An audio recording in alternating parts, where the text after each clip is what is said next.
বন্ধুরা, তোমরা সবাই কেমন আছো? আলহামদুলিল্লাহ আমি অনেকটাই ভালো আছি। আর এই তো দেখো আউশ ধান, তোমরা এগুলোকে কি বলো আমি জানি না, এগুলো হচ্ছে আউশ ধানের বীজ।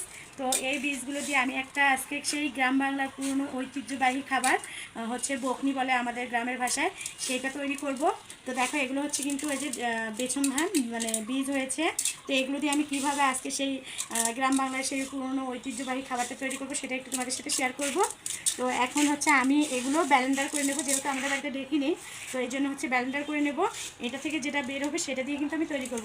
তার সাথে দেখো একেবারে নতুন একটা পাতিল নিয়ে এসেছি, মাটির পাতিল, এটাতে বানাবো। ঠিক আছে, তোমরা কিন্তু দেখতে থাকবে, তোমাদের কাছে ভীষণ ভালো লাগবে।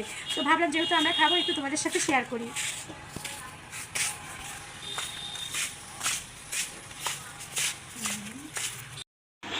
তোমাদের ভাইয়াকে বললাম একটু ব্লেন্ডার করে দিতে, তো দেখো তোমাদের ভাইয়া যে ব্লেন্ডার করে দিচ্ছে আমাকে।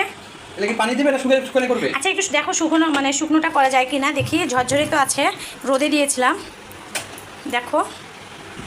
আচ্ছা দেখো আগে এরকমই আসলে এটা মানে আটা হয় কি না, আটা না হলে তখন পানিটা দেবো। কি করবো, ছাড়ে দেবো? হ্যাঁ ছেড়ে দাও, শব্দ হবে অনেক তো। সব দেবে, সমস্যা নেই।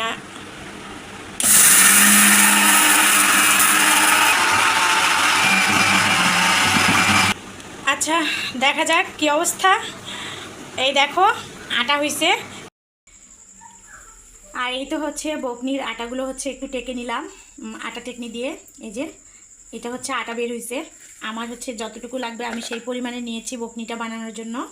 আর এই তো হচ্ছে খাঁটি গায়ের দুধ জাল করে নিয়ে এসেছি, এই দেখেন একদম হলদে হলদে ভাব হয়েছে। আর এখানে এই যে চিনিটাও রেডি করে নিয়েছি, তার সাথে তো এই যে এটা লাগবেই, এটা না হলে তো বকনিটা হবেই না। এটা হচ্ছে কাঁঠালের পাতা। তো এখন আমি কিভাবে বানাবো তোমাদের সাথে একটু শেয়ার করি, ঠিক আছে। আর এইটা হচ্ছে মাটির হাঁড়ি, এইটাতে আমি আর কি রাখবো। তো এখন হচ্ছে ভাত নিব, ভাতটা আগে নিতে হবে জুড়ে। আর এই তো দেখো গরম ভাত রান্না করে নিয়েছি, একটু নরম করে রান্না করে নিয়েছি, কারণ বকনি বানাতে গেলে হচ্ছে একটু গরম ভাতটা নিতে হয়, ঠিক আছে, ঠান্ডা ভাত দিয়ে হয় না। আর দেখো আমি হচ্ছে কিন্তু ঘটনা দিয়ে যে ভাতগুলো ছেনে নিচ্ছি, অনেকে কিন্তু হাত দিয়ে তৈরি করে, তো আমাদের গ্রাম বাংলার কিন্তু এটা হচ্ছে ঐতিহ্যবাহী খাবার, ঠিক আছে। এটা গরমের মধ্যে বেশি খাওয়া হয়, তবে ভাদ্র মাসে কিন্তু বেশি খাই গ্রামে। আমি যেহেতু মানে বীজ ধান রেখেছিলাম, তো এখনই করে নিচ্ছি, খেতে ইচ্ছা করতেছিল, তো ভাবলাম তোমাদের সাথে একটু শেয়ার করি, যেহেতু প্রতিদিনই সব কিছু শেয়ার করা হয়।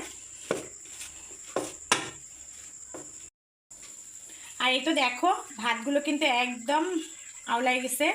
এখন হচ্ছে এই যে আটাগুলো দিয়ে দেবো, এই যে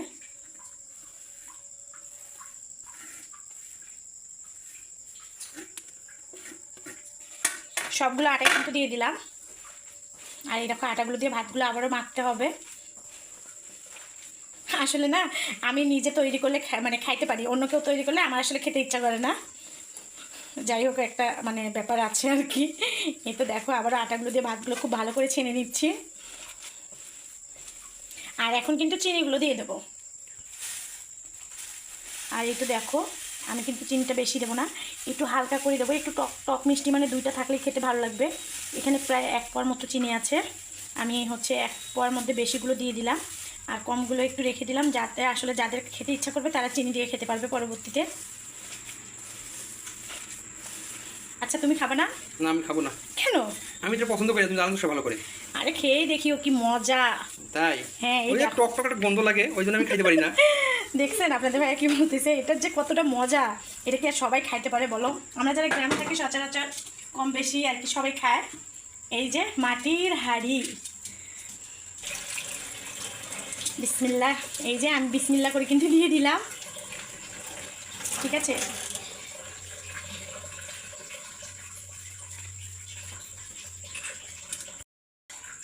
এখন হচ্ছে আমি কিন্তু এই যে দুধগুলো দিয়ে দেবো।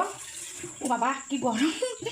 এই যে দুধটা কিন্তু বেশি করে দিয়ে দিলাম, প্রায় 1 কেজির মতো দুধ নিয়েছি, তাহলে স্বাদ বাড়বে। তো এই যে আমি একটু হাত দিয়ে আবারও নাড়াচাড়া করে দেবো, অনেকটাই গরম ছিল, অল্প করেই তৈরি করছি, কারণ হচ্ছে অনেকে কিন্তু খেতে পছন্দ করে না, যেহেতু আমরা কয়েকজন খাবো এই জন্য। আর এটা দেখো কাঁঠালের পাতা দিয়ে দিচ্ছি উপর দিয়ে। কাঁঠালের পাতাটা কেন দিলাম জানো? এইটা দিলে না খুব তাড়াতাড়ি মজে যাবে, ঠিক আছে, এই জন্য কাঁঠালের পাতাটা দিয়ে দিলাম। আর কাঁঠালের পাতাগুলো ভালো করে পরিষ্কার করে নিতে হবে। আর এই তো হয়ে গেল কমপ্লিট। এটা হচ্ছে প্রায় 6 ঘন্টা সময় লাগবে। এখন হচ্ছে আমি এটা ঢেকে রাখবো।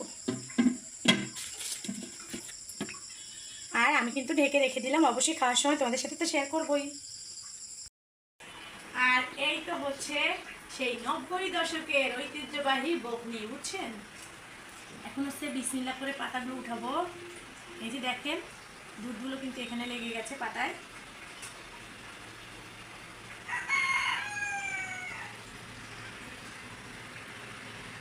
আচ্ছা, আমি এক কর্নার থেকে দুধগুলো উঠে নেব, সরি বকনি উঠে নেব। এই যে দেখেন, এটা কিন্তু টক মিষ্টি দুইটাই আছে। বিসমিল্লাহ।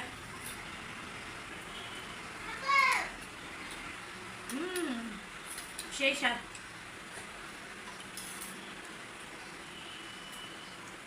আপনারাও করে খেয়ে দেখতে পারেন, খুবই মজা।